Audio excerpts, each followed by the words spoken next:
இப்ராஹிம் த்ரோரேவை வந்து யாரோட ஒப்பிட்டு பார்க்கும் பொழுது ஃபிடல் காஸ்ட்ரோவோட ஒப்பிட்டு பார்க்க முடியுது, ஷேவோட ஒப்பிட்டு பார்க்க முடியுது. ஒரு புரட்சியாளர் தான். ஆமா, அவருடைய நடவடிக்கைகள்லாம் அப்படிதான் இருக்கு. எனக்கு வந்து ஒரு ஒரு ஒரு எண்ணம் இருக்கும்.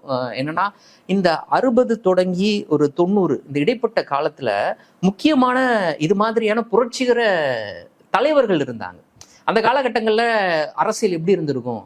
நாம வந்து அந்த காலகட்டத்துல அரசியல் ஆக்டிவா இருந்தா இவங்களெல்லாம் எப்படி பார்த்துருப்போம் அப்படின்னு சொல்லிட்டு தொடக்கத்தில் இந்த யாசர் அராஃபத், ஃபிடல் காஸ்ட்ரோ ஸ்ட்ராங்காக இருந்த டைமு, அப்புறம் ஷே குவாரா உயிரோடு இருந்த டைமு, அப்படியே சொல்லிக்கிட்டே போகலாம். ஒவ்வொரு நெல்சன் மண்டேலா இருந்தார். இது மாதிரி பல தலைவர்கள், இவர்களெல்லாமே புரட்சிகர தலைவர்கள்.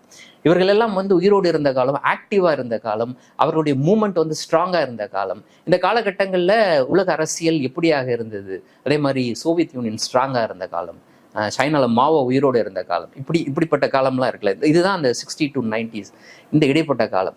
இந்த காலகட்டங்கள் எப்படி இருந்துச்சு, அப்போ அந்த தலைவர்களுடைய கருத்துக்கள் எப்படியாக கொண்டு செல்லப்பட்டது மக்கள்கிட்ட உலகளவில், மீடியாலாம் எப்படி கொண்டு போய் சேர்த்தாங்க அப்படின்லாம் நான் யோசிச்சு பார்ப்பேன் எப்படி இருக்கும் அப்படின்ட்டு. அப்போ மீடியாலாம் பயங்கர ஸ்ட்ராங்காலாம் கிடையாது, வெஸ்டர்ன் மீடியா மட்டும்தான், அவங்க சொல்கிறதான் உண்மை. இப்போ அந்த வெஸ்டர்ன் மீடியா வந்து இவர்களை எப்படி ப்ரொஜெக்ட் பண்ணுச்சு, அவங்களுடைய மூமெண்ட்டை வந்து குறித்த செய்திகள் இந்தியாவில் நம்ம நாட்டில் இருக்க ஊடகங்கள் எப்படியாக அதை கொண்டு போய் சேர்த்துச்சு, இந்த மாதிரியான கேள்விகள்லாம் எனக்கு இருக்கும்.